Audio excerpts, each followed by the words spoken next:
I miss those in-person ones where you'd have sort of the, you know, wine and CEs, right? Yeah, Or right. I think you did a good job of yours in person in May. I think that's when I saw you last. yeah, I thought yeah. that was good. It was an incredible, yeah, it really was incredible. For those of you joining, quick little audio check, and we'll get rolling in a few minutes. But no, it was actually one of our best, and great engagement. And there was two. There was one as part of the panelists talking about everything from financial services to the banks to Yep. the equipment side, design, obviously the lease factored in. And then what was very well received, which again is great content. We did a lot focusing on just, how do we handle the feelings of overwhelmment? How do we, Right. handle stress and frustration? And yeah, it was certainly interesting. Again, for those of you just joining, we're going to get rolling in just a second. But it was certainly, yeah, it was a really nice open. There was probably about 75 people in the room for the CE, including the president of Shine, which was Yeah. interesting. And no, it was just a nice sort of open conversation about what are some of the stressors, right? How do we help to handle them? And then one of my favorite books was Dale Carnegie, How to Win Friends and Influence People. And then, of course, he wrote another one, a little lesser known, but it was, how to start living and stop worrying, Yeah. Yeah. and living in day-type compartments, right? Yeah. How to assume the worst case scenario occurs and then work backwards. So we literally sort of used those techniques and did a nice little open forum when we were Yeah. at the Bellagio. At some point, Eric, I got to tell you the story of how I got introduced to how to win friends and influence people because of my brother when we were kids. So we want to tell that story tonight. That's a rather entertaining story, and I feel like that I think everybody on the webinar would probably like to hear that one because they would like to hear what happened between Todd and Jason. Well, more of Jason and somebody else, but how I got in trouble for that one. Aha. Okay. So All right. yeah. Well, hey, we'll save that for the end. Uh, Perfect. For those of you just joining, feel free. Chat should be open. Q&A Yep. is open as well. Let us know where you're coming from. And we're going to start diving in. Again, this is recorded. Really appreciate everyone's time. And I'll certainly jump in to kick things off. And we're going to keep things pretty interactive, pretty high level, very conversational. And again, looking forward. For those of you that are existing members of Clear Impact, welcome. We try to do a lot of these great educational series and sharing some of the key best practices as a CE, which is great, as well as for those of you that are not a member, good opportunity again to see how so many doctors are trying to now fight the rising wave of multi-sites and corporate, and how do we help to make sure that it's funny, Todd, talking recently to doctors, about how it's more difficult to open a practice today than it was 5 years ago, right? And then 5 years prior, and then 5 years prior to that, 5 years prior to that. I mean, if we keep going on this trajectory, it's going to be almost impossible to open a new clinic. It's much more complex for sure. There's a lot more ingredients in this cookie, I feel like, feels like it's not just as simple as it was. I've been doing it for 20 years, and I feel like, and I think that's what the benefit of Clear Impact is kind of narrowing the funnel down so you don't feel like the field is so vast. We're all independent dentists, and I feel like we're all a bit on an island, and sometimes it does feel a little rather lonely, and you don't really have a trusted resource or a funnel to put you in. And I think that's why people like Clear Impact so much is that we're not going to push anything unless we know it's good for our clients at Clear Impact. And that's why I'm excited to do the webinar again this year with you, Eric. I appreciate you spending the time to do it. And really, because it's good for everybody. It was good for me personally. It's good for our Clear Impact members and everybody else who's on the call tonight. And if you're not part of Clear Impact, you can join for free. You can go on Clear Impact, the website. You can see the logo. There's going to be a scan section of it to sign up. It's free. And all the benefit is to help independent dentists stay independent. I'm not going to go against anybody because I'm not a competitive person, and creatively, I'm just saying we formed this group to help independent dentists stay strong, stay at the forefront of the market, so it doesn't feel like whatever world is coming at us on consolidation that we're going to get washed away. I find that our group is strong and it's thriving and it is growing, and I think that's why these webinars are successful, is because they do want to get real information. They don't want watered down information, and they don't want to get slanted information. They want to get real information. Don't waste my time. Give me the stuff, check the box, move on. I got other things to think about. So I think that's why, this is a good thing. Spoken like a true dentist. So let's, in terms of introductions, for those of you that don't know you, Dr. Sala is co-owner, right, of Clear Impact, as well as, right, a fourth generation dentist, fourth generation Nevadan. And yes, breaking news, the Tupac murder is alive and well. Speculation, right? In Las Vegas tonight, they're executing search warrants, but we won't deviate. We won't stray too far, but that we will put the asterisk of to search out later, right? Exactly. Yeah. Obviously, look, we've been practicing since 2003, University of Louisville, and we've run an incredible practice for the last 5 years as CEO. So, maybe just again, as you kick things off, you gave a little bit about of Clear Impact, but again, if I'm an individual practitioner now, and I'm feeling a little overwhelmed, and I'm feeling like I'm hearing my colleagues that went off to work for X corporate spot or sold and suddenly got all these massive discounts from different vendors, etc. Maybe what would you say to some of those individual clinicians? Well, I'd say that this is how you fight the fight. Is you gotta get around people who are like-minded, and Clear Impact is that way. We've procured strategic partners like you tonight and other ones that will help independent dentists grow. Like Clear Impact helps with supply costs. That's one of the things it does with Henry Schein. So we can go toe to toe with the DSO on supply costs. That's huge, right? Supply cost is like 3% of your overall revenue, or like 7% of it. If you can shave that off, huge discounts. Brasslers are part of our organization. Scheduling Institute, of course, because they teach you how to grow. Wells Fargo helps with patient financing. Sirus, which we'll talk about tonight, is lease negotiations. We got a host of other ones like the Lewis Agency helping with marketing. Dental Intel is great. Health First, NFP for insurances. Basically, all of it is kind of a small buffet for everybody to choose if they need help with credit card processing. Arch payment is the way to go, and we promote that because that's what we know is best, because we procure them. I personally procure them, or somebody in Clear Impact has procured them, and we're not going to bring anything to the table that wouldn't be that way, because if our view is helping independent dentists stay independent, everything is a long-term view. Nothing has to be done tonight, but it should be done soon so you can save money, because that's how the DSOs are beating us, is they get the best discounts and then it's just put in. They don't even have a choice. It's just inputted. So for us, it's about trust, right? The trust is I know our Clear Impact members trust Sala Family Dentistry and our partners that we promote. So I don't really have to overly sell it, because I know that it works personally for me, and I know it works for the over 700 members of Clear Impact. Yeah, it's an interesting concept, because some of the largest webinars we've done this year are for doctors just sharing their experience. What I learned between opening my first and my second clinic, how did I save 70 grand of sort of unnecessary expenses? And it's an interesting concept. You've sort of gone out with your own clinic and others, right? And family members, extended family, medical, dental, etc., and sort of said, look, here's where we've found the value. We've already gone out and figured out what works and what doesn't. Yes. And even better, we've gone back as a buyer group to negotiate far better than market rates.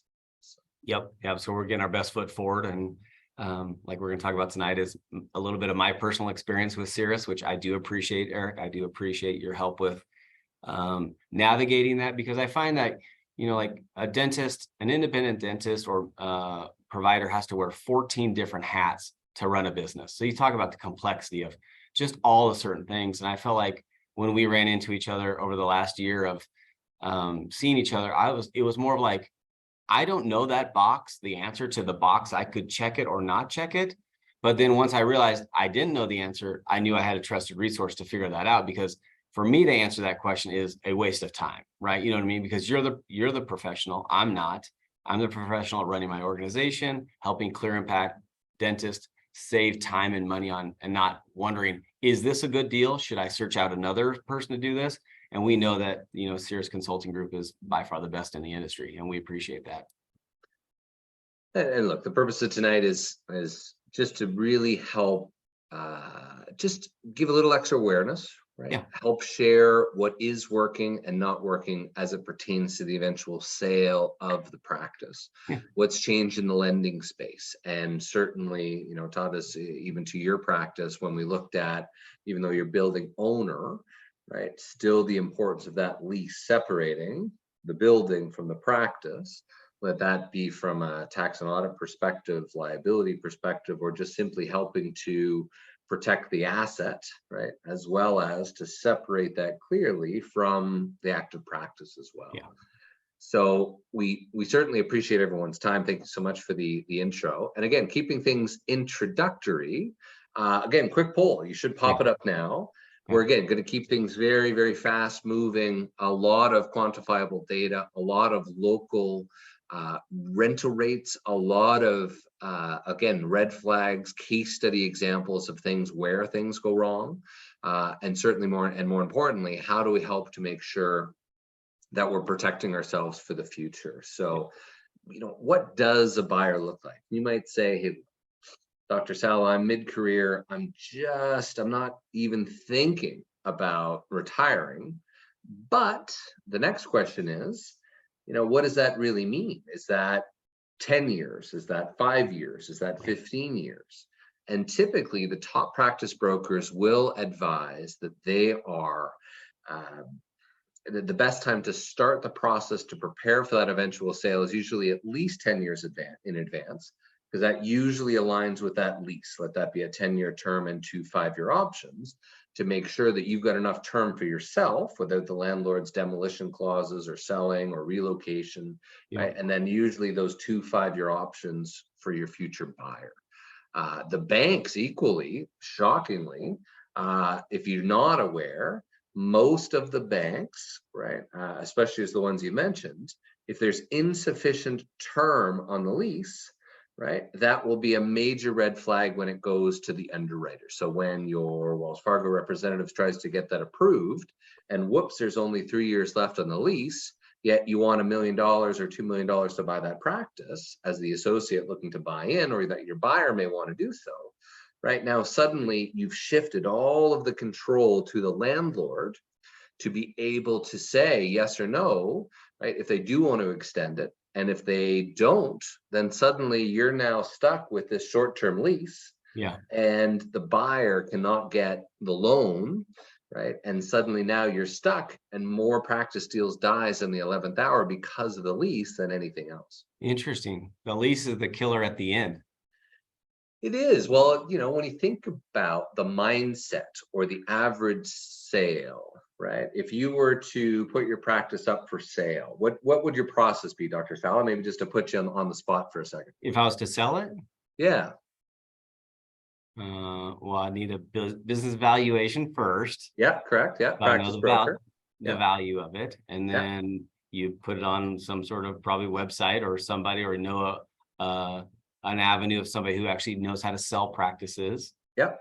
And then you need to court a buyer, and then you agree upon a price, and then financing would be part of that, I'd assume, if that was correct, high level as it could be. Yeah. Now, that's exactly what happens each and every time. But what hasn't the buyer done, right? And then also, what hasn't been done on the seller side either? The lease. Bang on. They don't know where they're going to actually buy it. They don't know if the practice they're going to buy is where it's going to be, or it could be. So one of the big misses, so many doctors, when they're acquiring, or the groups when they're adding more locations, everybody's on this like gobbling up, right? Hungry hippos, gobbling up new locations, gobbling up new inventory. Not to compare, classic. I just laugh because I love Hungry Hippo. I love that game. My kids, I'm showing them every day. They're fantastic. To gobbling up dental practices, but you get my point. So part of it is, look, how do we prepare ourselves? But so many miss the opportunity to even do the due diligence to look at the existing lease, nor does some realize that it might be that original lease from 1986 that Dr. Smith might have signed, and it might have bought and sold three or four times. But that agreement that they might not even have seen yet from 86 might have demolition or relocation or annual increases, or have to return it to pre-dental condition or termination rights, a whole cornucopia of issues. Wow. Yet it's not until the 11th hour after the financing, after the buy and sell, after 30 grand illegal, to suddenly say, well, yeah, what about the lease? Oh yeah, shoot, I guess we better notify the landlord, right? And then what does the landlord do? They can sit back, they can do nothing, they can delay, they could condition it, they could even just say no. Right. And some of the examples we'll see is this: just for asking to sell the lease, to sell the practice, right? Many dentists would be shocked to know that hidden in Article 76, subsection 2 of their lease agreement, right, that the landlord, just for asking to sell, the landlord can say yes to the assignment of the lease. The landlord can say no, or just for asking, the landlord could terminate the lease and leapfrog over you and engage directly with your buyer. I mean, you think about like things that overwhelm you and make your hands sweat. That's the type of stuff you're like, let's not get into that pile. You know what I mean? That sounds like just the reason, where all the stories come from, and probably all the reasons why people just abort mission on it and go, just sell my whole practice, have somebody buy it and just leave me out of this. I don't want to even get involved in it. So, and I think that's what you're going to show tonight is how to make it so it's bite-sized and manageable, and so you know how to navigate it, which you did with me. Yeah, and that's again, all part of the process and sort of piece to it. And it's exactly that, right? How do we prepare ourselves for the unknown? And just not get into ourselves. We had a terrible example of a doctor recently was selling 2 of his practices to a corporate buyer, and the first landlord said, no problems, I'll sign it. The second landlord said, no, we're thinking of redeveloping, and we want to check for $160,000 just, right, which would have been the remaining lease payments over the term. And you know what, we really don't want another long-term, corporate buyer, et cetera, because we're thinking of redeveloping. So look, either it's for us to assign it, we want to check for $160,000. And if you've got, right, Dr. Sala, if you've got a $2.5 million sale that suddenly at the 11th hour, the second one, the whole thing is about to fall apart, what would you do? Yeah.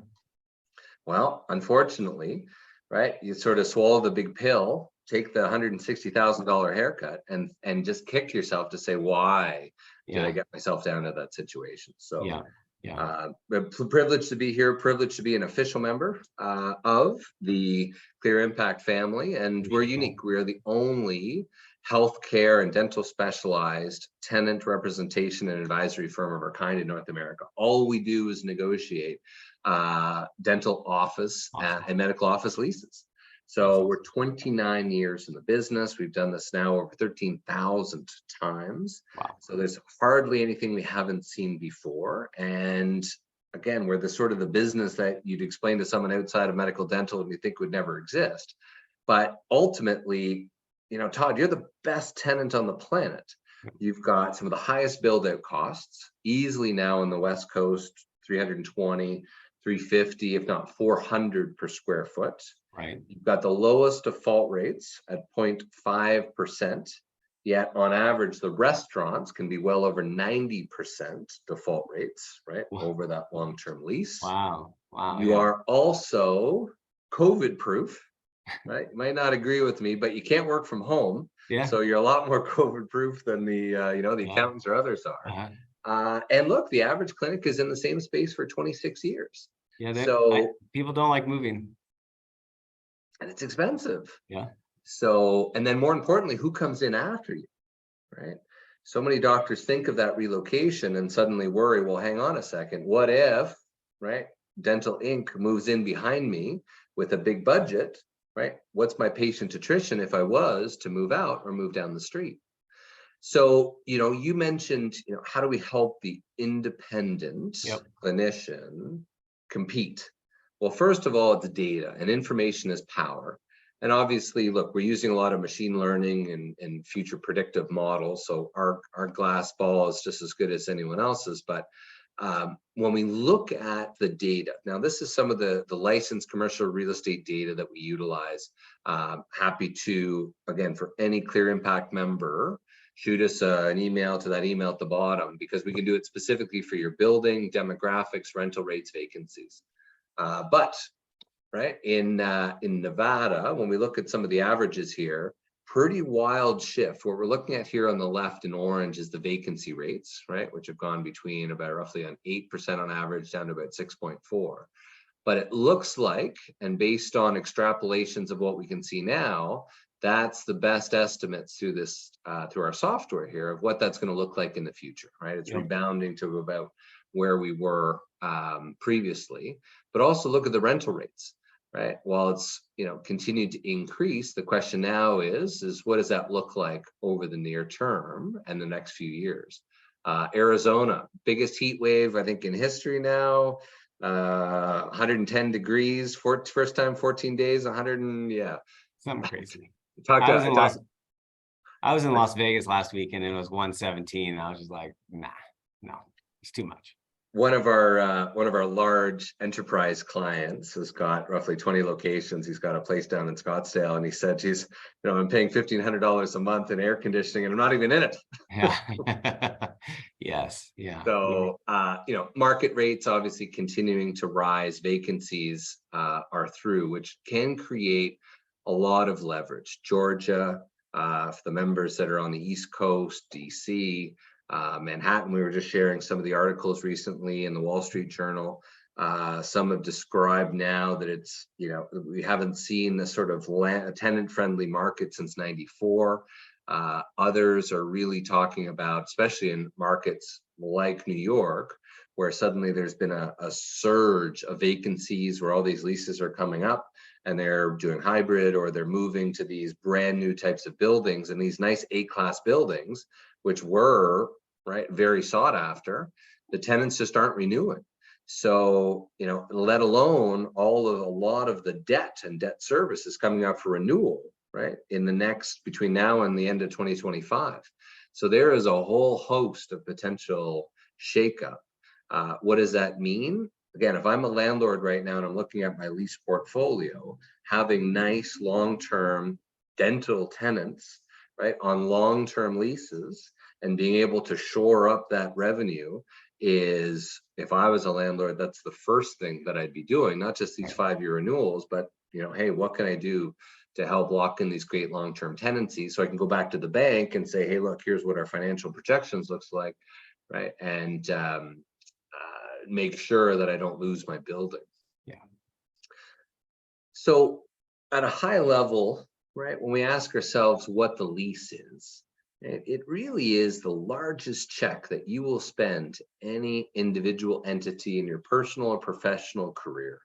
Right? It is your second largest expense beyond your tenancy expense, yet it's the least likely to be negotiated or to have help to negotiate it. Right. For those of you that are in a lease situation. So, I mean, Dr. Sala, you mentioned it personally, right? Why? Well, it's incredibly expensive, as you know firsthand, to try to pick up and move it across the street, right? It also, it's your brand, right? It's where your patients come in every day. It's your goodwill when you eventually go to sell.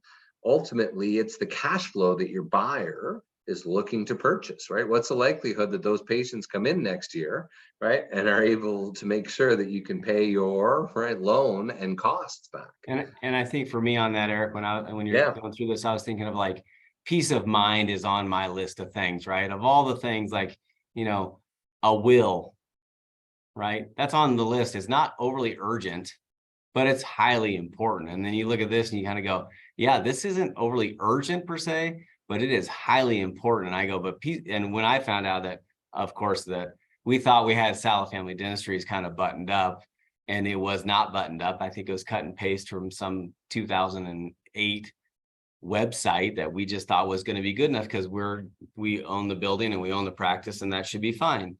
And then what I found out is that just the peace of mind is not there, because don't know the answer. And I know we're going to go through a couple of those questions, but I think about when you're talking about the benefits of having all the things lined up, I go also sleeping well at night helps.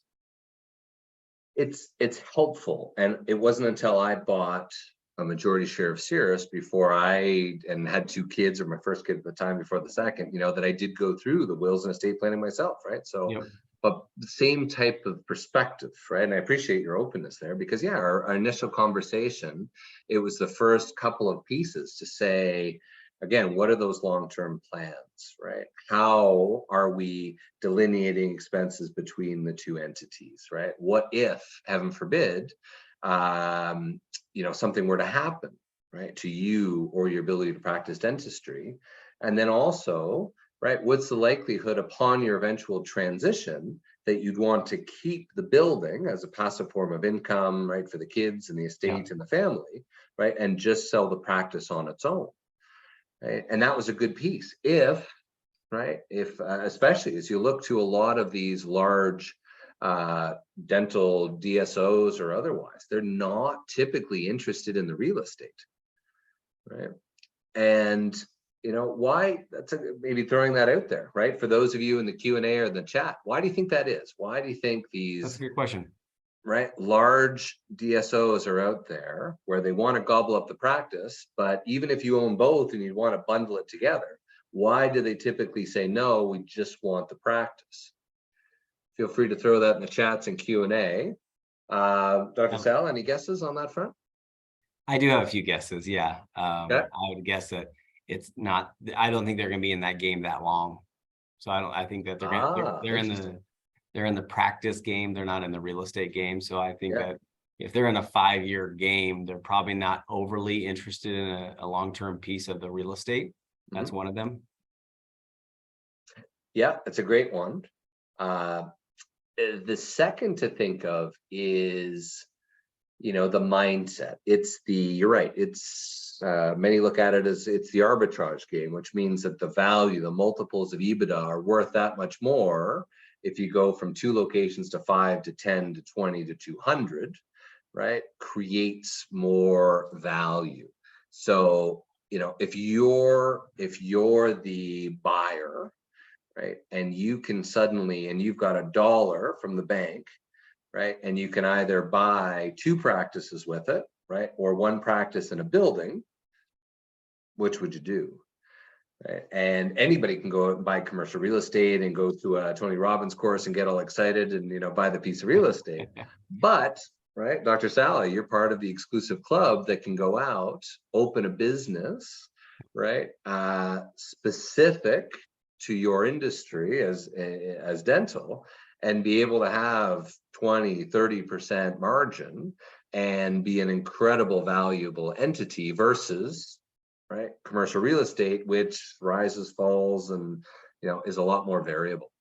So you're bang on, Todd, is regardless of those of you that are in a lease versus those of you that own your building, the lease still becomes an integral part. So on that note, these were just some, as we went through with Dr. Sala, part of the conversations were, again, how do we look at the business today through the eyes of the buyer? Right. So if you're in a leased situation today, these are all just some of the clauses that we focus on when we're negotiating or renegotiating the office lease. And if you're not sure of any of them, or Todd, you want to put me on the spot with any, let me know. And if you're following along with your personal lease, these are things to be aware of, because these are just some of the very negotiable components we include when we're dealing with the landlord. Because a lot of these, as I say on the left here, can create these $100,000 surprises, mistakes, etc. Any that jumped out at you, Todd? Well, I mean, besides being overwhelmed again and all the things, I think about the boilerplate one that we started out with, that I don't know any of these answers. The top one about pandemic language, I just laugh because I did have a vacation planned and it got destroyed because of it. And then I actually bought the insurance, and in the insurance they had a pandemic clause even before the pandemic showed up. So I bought the insurance thinking, well, I don't know, it seems like an expensive trip, I'll buy the insurance. And I bought the insurance, and the insurance had a clause in there against the pandemic, and I'm like, it's like, we're dentists. We shouldn't have to think about this stuff. You know what I mean? Like, that's what Eric and your group, I'm like, that, yeah, you should, this is like, help me, guide me through this. Let's make it easier. You know what I mean? So there was another recent example, and typically you'll see this with a big box store. And you and I haven't talked about this in the past, but for those of the members or attendees tonight, again, Q&A is open. We're keeping this pretty open and free flowing, but there was something called a continuous operation clause. It's about five or six down on the left-hand side. So what the doctor didn't know was that per the lease agreement, there was a section in the lease that stated that they must be open Monday through Friday, right? Lit with merchandise, staffed. Again, it was written as if it was, you know, for a nail salon. It wasn't written for a multi-million-dollar dental practice. And then also they must be open from 9 to 5, and they cannot be closed for more than 2 days in a row. Yeah. Right? Again, written as if it was a strip mall and wanting to have everybody through, because they want that foot traffic, and they don't want to have areas of the mall where it's closed or locked down. And this poor doctor got in the situation where she closed every Wednesday. That was her admin. Right. And lo and behold, suddenly couldn't renew her lease because the landlord used that as a reason to hold her in default. Yeah. And she had to come up with another 300 grand at the end of that 10-year term to pick up and move across the street. Yeah. The other one there, speaking of vacations, is many landlords put it in there that, you know, again, it has to be open, it has to be lit. And if you're got just like my parents in their practice, if you've got the husband and wife that are living together, running the practice together, right? In some cases, if you do choose to shut down and go to Italy for the summer, or 2 weeks or otherwise, right? Their lease might have a continuous operation, which might prevent you from being able to do that, or to cause all sorts of other penalties for each and every day that you were quote unquote shut down. Wow. Yeah. Stuff in here, the document you never read.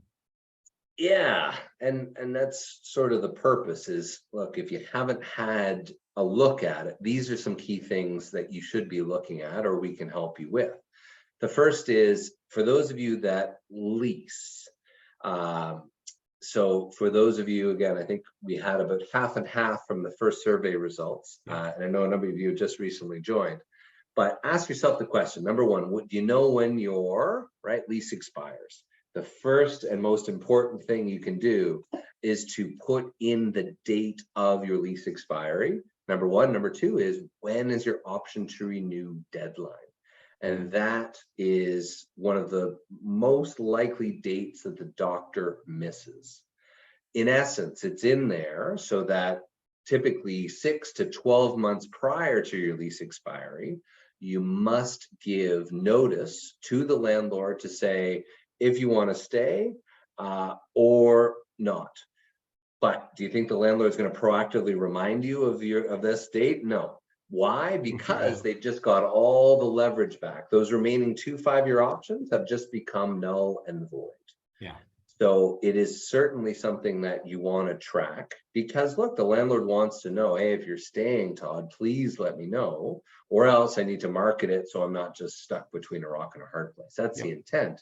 However, it's a beautiful technique or trick, if you will, that the landlords can do without increasing their profit, without a penny of additional expense, purely by just running out the clock. And the longer they delay, right, the more leverage they have, the more feeling of overwhelmment that suddenly, whoops, my lease is coming up in 2 or 3 months. Suddenly the landlord wants a 22.5% rent increase and a 7% annual increase. Well, what am I going to do? My God, it's the summer. I want to have a vacation. The landlord's pressing me now to sign this lease. Right? All of it could have been done if the process, as we advise, typically 2 years prior to expire is the best. 2 years is a good target. 2 years is the good time. Why? Why do you think 2 years, Dr. Sala? I mean, I assume it's just like everything else. It takes time to get going on things. It is, but also if you were to pick up and relocate your practice and try to look for another spot in Nevada, etc., and let's say for whatever reason, right, there was an issue with your building, but you know, how long would it take now to relocate a practice? A long time. 2 years.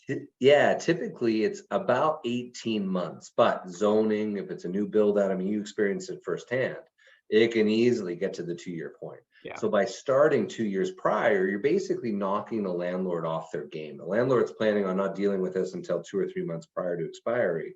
By starting 2 years prior, whoa, Yeah. hey, Dr. Sala, where are you going? Tell me, how, hey, right? I thought we were friends. I thought we were golfing buddies.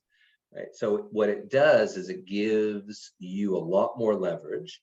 It gives, right, you and the members the ability to now look at other opportunities down the street. And we've done 3 recently where just part of the process of reaching out to the landlord down the street to see what they'd be willing to do to attract an existing established dentist. Competition. You'd be shocked what they will be willing to offer in terms of free rent, fixturing. We did one recently, $293,000 worth of tenant improvement allowance. Wow. The landlord basically covering the build out because look, they just didn't want another, candy store or florist or otherwise. And to secure that dental tenant, that's the tenant they're looking for. Correct. Right. So, really when looking through, you don't have to answer these in the polls, but if it is, right, if you are looking to sell in the next 10 years, right, are your options transferable? A lot, especially in California, my old home state, right, the vast majority of those leases there will state that, look, it is only for Dr. Todd Sala, right, DDS LLC, right, and it is personal to you, it is not transferable to whomever, right? Dr. Jane Smith LLC, right? PLLC, etc. So, just knowing that you might think you've got another 2 5-year options, but if they're only good for you, right, how's that going to help your buyer? How's that going to help your buyer get financing? How's that going to work? Right. Yeah. Number 5, and this is another one to be aware of, is so many doctors might not even recall or know if they have signed it in their corp, right? Or maybe it's in their name personally, or perhaps they've also added the landlord's wanted a personal guarantee or indemnification, right? The concern here is twofold. One of which is, a lot of doctors, when they're opening a brand new clinic and the ink is still wet on your corporation, of course, the landlord's going to want to get a pound of flesh and put their hooks into you. But it doesn't mean that it has to be forever and ever. Amen.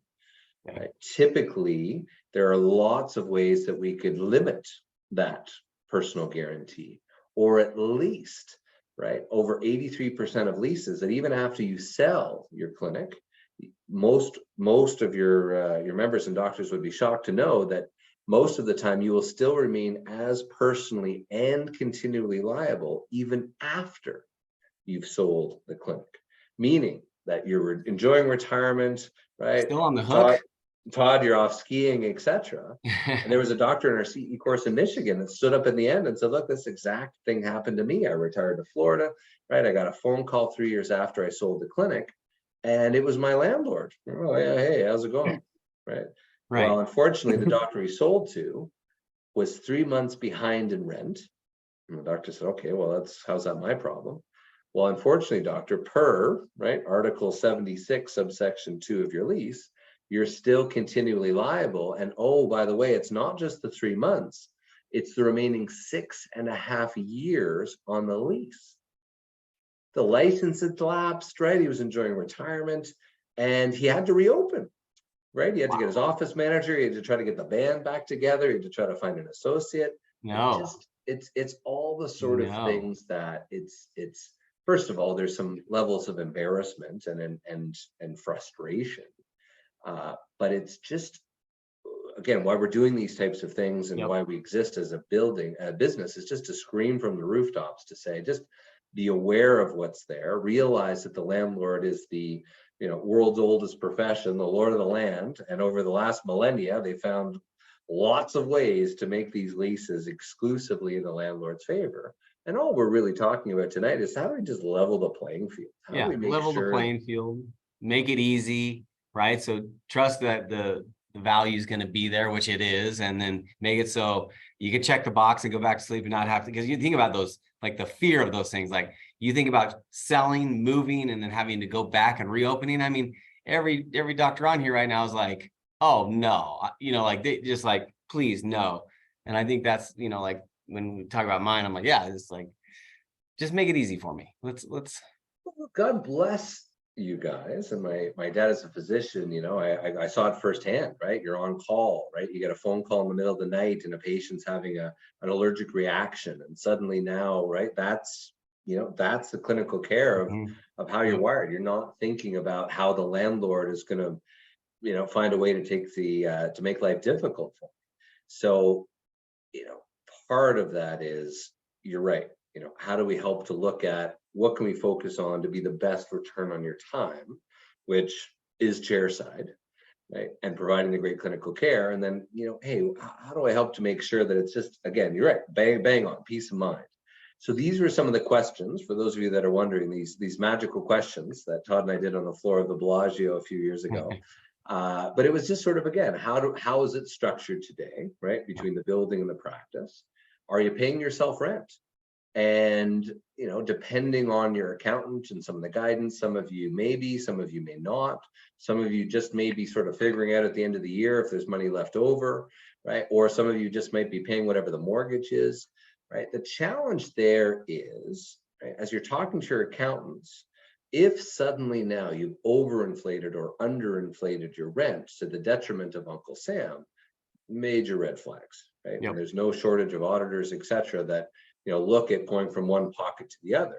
So our guidance is, let's make it on fair market rent. Let's treat it as two completely separate entities, which obviously they are, right? But how do we make sure that it's designed today as if you're the full-time landlord yourself? And so many get it wrong. Oh, I own my own business or my building. Great, I can make it a beautifully, landlord or a tenant-friendly lease. Well, you're your own landlord. Right, Todd, unless you've got multiple personality, right? You can treat yourself pretty well, but you really should be looking at that lease as if you're now just the full-time landlord. Yep. Right. So take off that dentistry hat for a second and coat, and envision yourself just as the full-time landlord. Yep. Right. What happens if the person that you sell to wants to flip it to a DSO for a profit 6 months later? Are you going to be okay with that, right? What if they want to come in and paint everything, whatever, right? Fluorescent purple, right? And you just spent all that money, right? Making it to what it is today. What if they suddenly want to bulldoze stuff and make all sorts of changes or impact structural components, right? How much control do you want there? Or what about even access, right? Access to the space. There's lots of buyers that'll put in terms into the lease that says, the landlord who's the dentist, has to give 5 days business notice in order to come back into your own building. That's tough, right? You're a clinician that built the building, built the business, and just because you've sold it, now you can't even enter anymore? It's a long time. So it's a lot of things that it's far easier to do now in that mid-career, planning for your transition in 5 to 10 to 15 years, because my God, how easy is it at the end to say, look, Dr. Sala, this is a lease I've had in place for myself for the past 10 years, and now I'm just transferring it on to you. That's right. Even the psychology of going from the seller to that associate or to the buyer. Oh yeah, okay, hey, if it's good enough for you, it should be good enough for me. Yep. That's what you taught me. That's exactly what you taught me, is like, have it in place, understand that you get a 10-year run or whatever the run is, and you can show people historical data that the business actually does this. It's churning it and it's successful, and you don't have to. Correct. Right. Because again, put yourself, and it's tough because we are inherently thinking of ourselves and ourselves today, but start looking at your practice through the eyes of the buyer. Right. And with practice valuations, even in today's crazy economic climate, still incredibly valuable. But it's exactly that. And where some doctors get it wrong is they'll say, oh, I'll just figure it out, Todd, when I get closer to the sale. But now hang on a second. If you're now the buyer, if I was advising the buyer and you were now creating a situation where the ink was still wet on the lease, and suddenly, oh yeah, don't worry about the last 5 years of financials. I've been underbilling myself. Market rate is actually 20% higher. So all of that practice valuation and stuff that was done, yeah, don't worry about that. Rent's going to be 20% higher. Suddenly they're going to say, whoa, whoa, whoa. Yeah. Right? Why is that? You can't get me, right, for $3 million to buy the practice and then suddenly, bump the rent, Yeah. right? So you're showing the profit of what I'm buying on this side, yet on the same side, you're now bunking, we're pushing and pulling at the same time. It feels like a bait and switch. Right. And that's not what you want, especially if you're transitioning to your associates, right? Or having a succession plan. Yep. And keeping things positive, or for those that want to come back and be an associate, right? And just, hey, I don't want to own anymore. I'll sell, right? But I'm not done being chair side. And they're happy to have your production.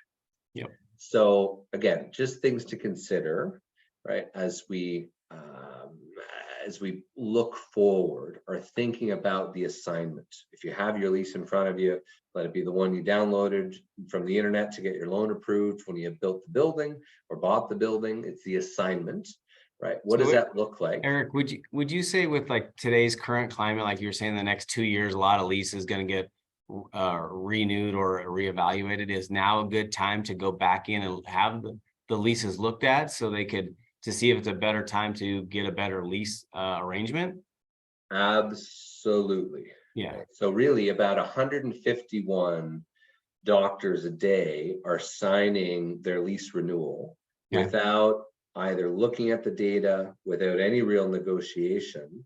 And whoops, it's, I guess, well, yeah, it's my other 5-year term. You're in between patients and I'll just sign it. Yeah. Right? So yes, I would definitely say that, looking at some of these articles, depending on market and our other specifics, but yeah, I mean, it is, if I'm a landlord right now and I've got the opportunity to lock in one of my rock solid tenants for at least another 5-year, if not 10-year term, why would the landlord say no?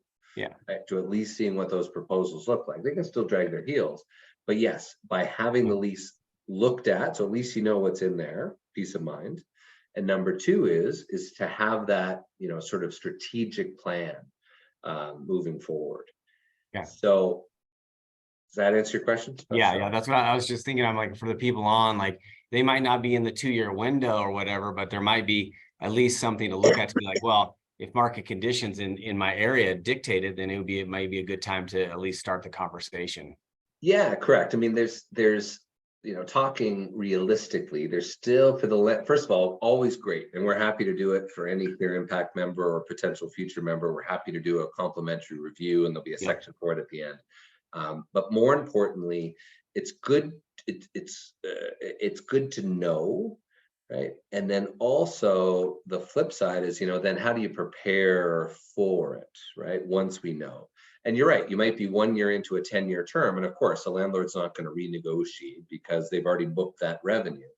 But if there's a lot of other components, a lot of doctors will go out and equip another operatory or renovate or bring the contractors in and convert another 2 ops and not realize, number one, they can't make any alterations to the space without the landlord's prior written consent. So whoops, now I'm in default, right? With all sorts of ugly things that can happen.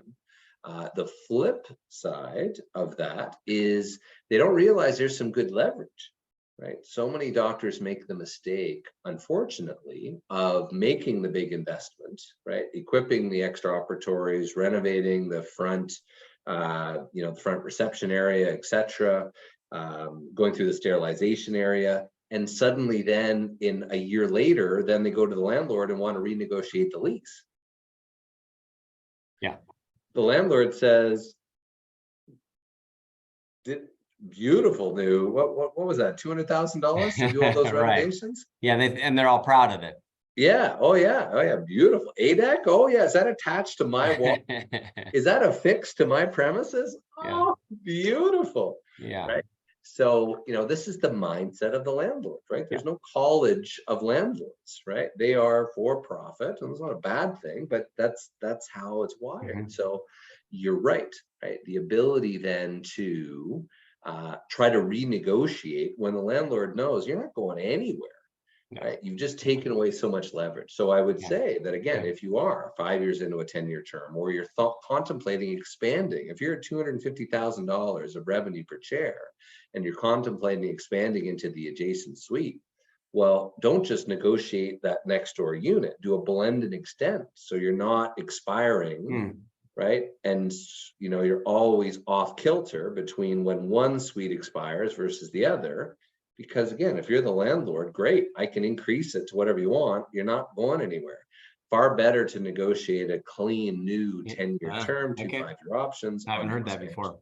Yeah, That's good. That's good. so let it be, again, to your point, even some of your members that are mid-career, it's a great conversation, or midterm rather, it's a great conversation to think about, hey, if I'm about to renovate, if I'm about to expand, if I'm about to really make any sort of significant investments, then why not go to the landlord? And most would be shocked that in some cases the landlord has budget in terms of tenant improvements or other inducements to actually pay for it. That's helpful. Right. That's helpful. So, and it's a lot, if you're focused on profitability, if you're feeling like you're spinning your wheels and not having enough left over at the end of the day after paying your staff, and I just lost a hygienist, and oh my God, my dental assistant just went on leave. And if you're suddenly saying, my gosh, how am I going to get through all this? These are the type of things that can help just give you that peace of mind over those 10, 15, 20 years, and more so giving you some of that protection. Now, right, to the final piece of practical before we wrap up here. Yeah. This, when we're in person, Dr. Sala, obviously I pull this up in the CE course and say, okay, great. Who enjoys reading lease agreements? Golly, yeah. So this is found in roughly 75% of dental office leases. So as you might have already read ahead, try to look for some of those red flags.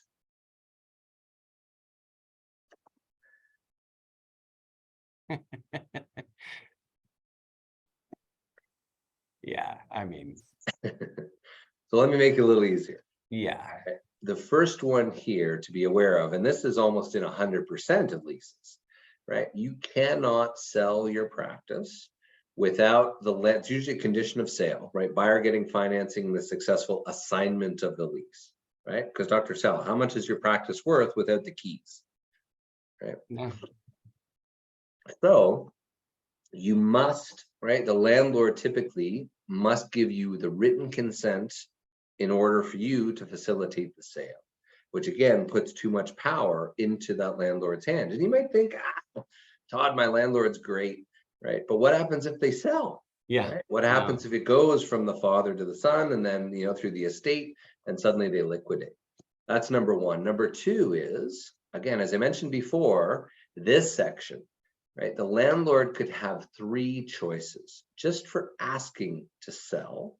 The landlord has 3 choices. Number one, the landlord can say yes, right? Dr. Sala, I approve it to Dr. Pook, right? And assign the lease. Or number two, nope, I don't think so, right?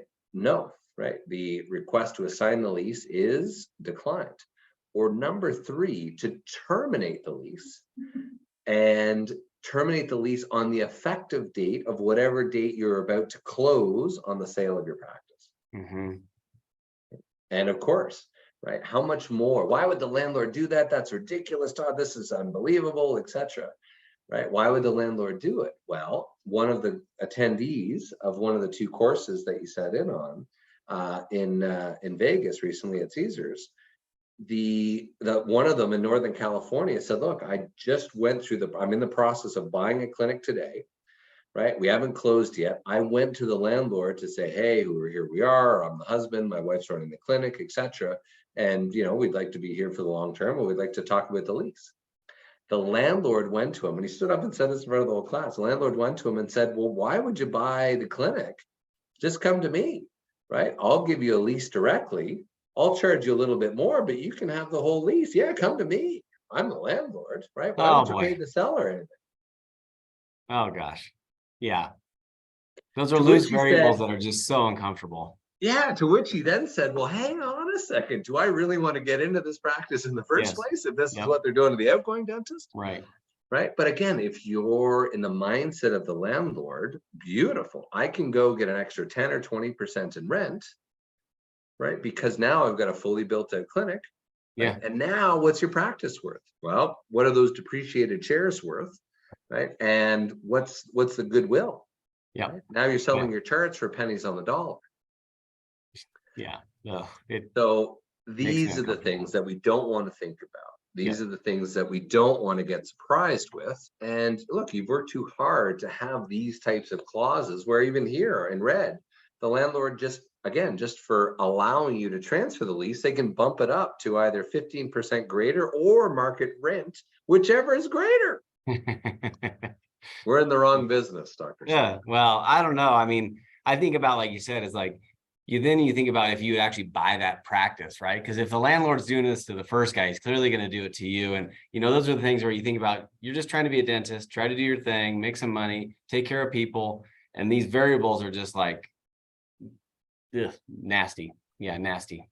And then last but not least, this was the big one where yes, right? Regardless of the landlord's consent to assignment. So again, selling from you to your buyer, right? The tenant shall not be released from its obligations under this lease and shall remain liable for any failure of the tenant and future tenants or its assignees to observe each and every covenant of this lease. Yeah. Damages, water, lack of payment, hazardous waste, who knows? But, right, you would 75% of your members that have a lease, I can almost guarantee it will have some similar language that basically means that even after they've sold, they will remain as on the hook as they are today as the practicing dentist. Wow. Yeah. So look, one little clause, right? Hundreds of thousands of dollars of risk, which is why we're here. That's a lot. Yeah. Uh, And I think that's where, like, getting into like, when I look at that stuff, I go, this is why you get a pro. This is why, like, our building's right next to a Home Depot. This is why you don't DIY this stuff. You know what I mean? Because you're so out of your league. Like, you read that last clause, you're like, how would I ever know that? And then 90% of that last paragraph turns red. It's like, let's offload this. Let's get this to somebody who actually knows what they're doing and understands both sides of the situation, right? 13,000 times you've done it. You see both sides. Like in my case, it's a business and a building. Somebody's going to do a business and then a lease with not owning the building. It's fine. At least you're going to get at least somebody's going to do it for you. And look, we've been fortunate and experience no different than you being chairside, right? The time that you're placing your 500th crown, it's, you're bulletproof.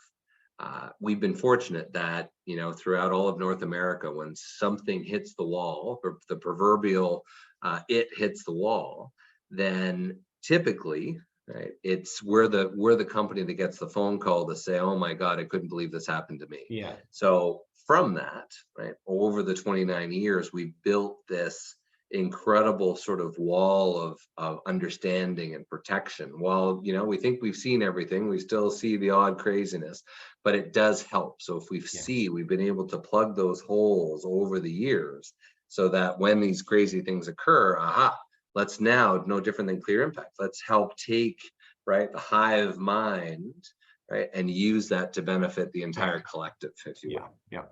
It's a little Star Trek for us. So yes, exactly that. So again, as a huge benefit, right, for the Clear Impact members, right, that covers the entire cost of our critical dates and risk analysis, our lease review, where again, our team will spend between 3 to 4 hours analyzing the lease, looking for any red flags, right? Looking for these exact components while you're chairside, right? And look, if it's a perfect lease, we'll cancel the call. That's what you want. I've yet to see one, but right, I hope to see one day. Yeah. And then look, we'll schedule as you and I did, Todd, we'll schedule the 1 hour call. We'll go through the rental rates, vacancies, comp reports, some local demographics, and then also go through some of the challenges within the lease. Right. And then come up with a negotiation treatment plan, no cost or commitment. So I promise I'd make that easy. No, I appreciate that. So like Eric, in their case tonight, I know there's going to be some questions of it. So like, I think for me, I know how it went, right? So I contact you guys. Like, I think about action items. Like, this shouldn't be like, oh, I'll do it next week. It should be like, how do I get this done so we can start this process so we can get it done and move forward? Yeah, look, it's I get it because I procrastinated my own will and estate thing. It's the sort of thing that, you know what, I'll get to it when I get to it. But Mhm. it becomes the least of your concerns until it suddenly becomes the top.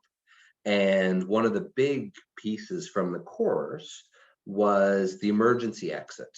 And the unfortunate data from Henry Schein's dental practice transitions team or others is that if something happens to you or your ability to practice dentistry or you're incapacitated, heaven forbid, right? Typically, if the practice isn't sold in the first 90 days, it won't be sold at all, right? So these type of things, you're right, it's the last thing we want to think about. But talk about feeling of overwhelmment.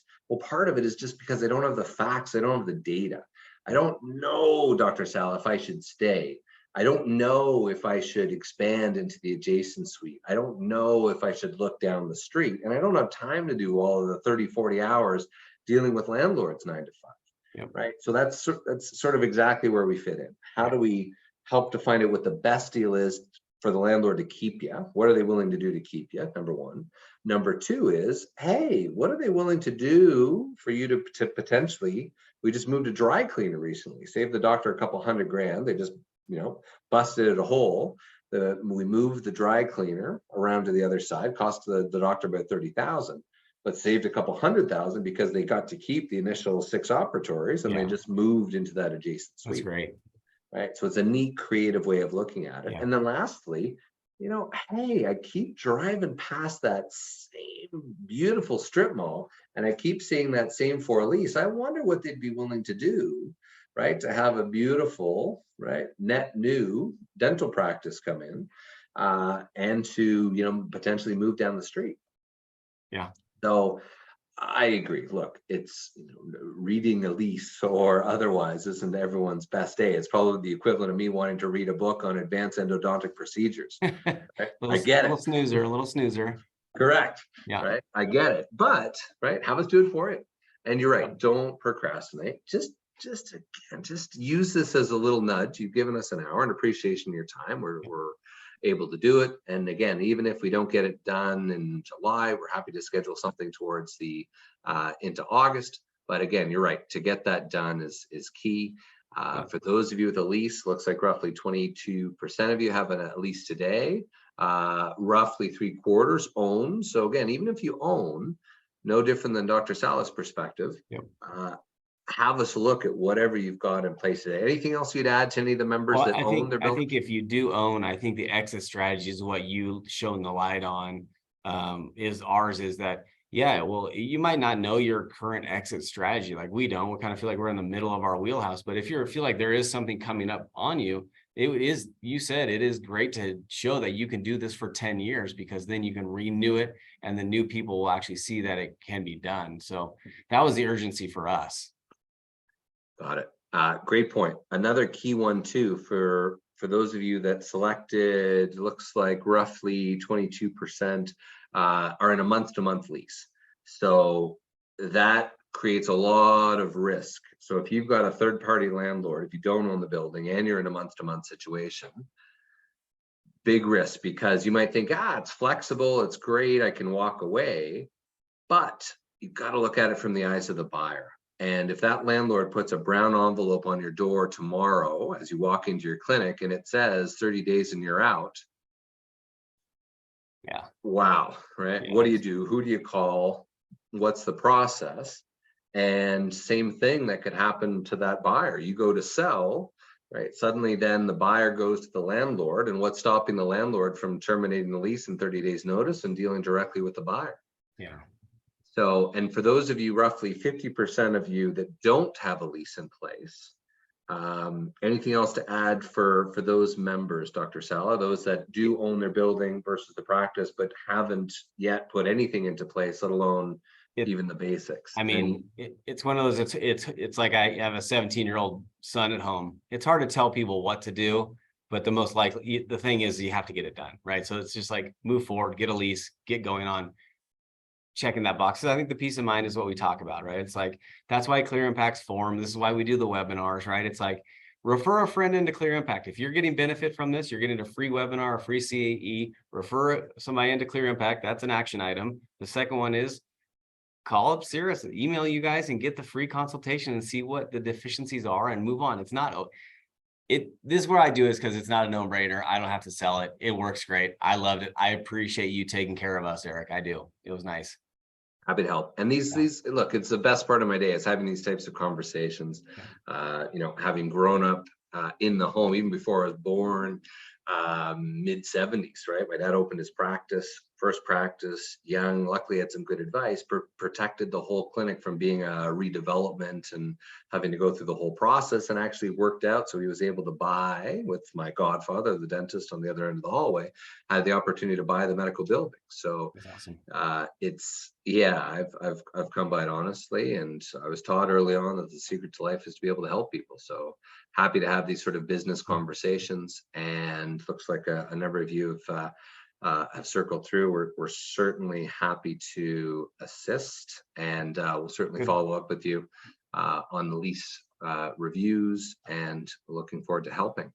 We did also want to give some extra time. Obviously, lots of those have attended some of your other courses and whatnot, Dr. Sala. So we've got Q&A open as well as the chat. If there is any outstanding pending questions, we'll give that another minute. Any other additional questions from yourself, Dr. Sala? No, I think I appreciate your time, Eric, on this. I'm glad that our Clear Impact members are listening to our webinars. I know we're going to have more Clear Impact webinars with Sirus and all of our other trusted partners. And then lastly, the story on the Dale Carnegie How to Win Friends and Influence. Yes. Was, well, if there's any questions, my brother, when he was 11, called my mom a jerk. And my mom's from the South, and my dad did not like that. And so the punishment is we both had to read How to Win Friends and Influence People in the summer, one chapter every week, and give a report to my dad. So during that time, I was kind of like, well, I didn't call anybody a jerk. I don't know why I have to get punished for this book. It did turn out to be one of my favorite books, and my kids have read it as well now. And I think you know, one of the sayings I remember is, you attract people with honey, not vinegar. And I think that's what we do tonight is we're here to help. And that's what the goal is the help is peace of mind helps, and uncertainty does not help. And we're here for that. Truly appreciative. For those non-members, hopefully this was helpful, right? For those members, again, if this is great information you'd like more of, or have other great ideas for future other webinars, let it be accounting, legal, business, marketing, etc. That feedback is great, and we truly appreciate everybody's time. And for those of you that were in attendance, give us about 10 days to process those CEs. And we certainly appreciate everybody's time. Great. Thanks, Eric. Perfect. Good to see you, buddy. I'll see you soon. Okay. All the best. Thanks, Todd. Okay, thanks. Talk soon. Cheers. Thanks.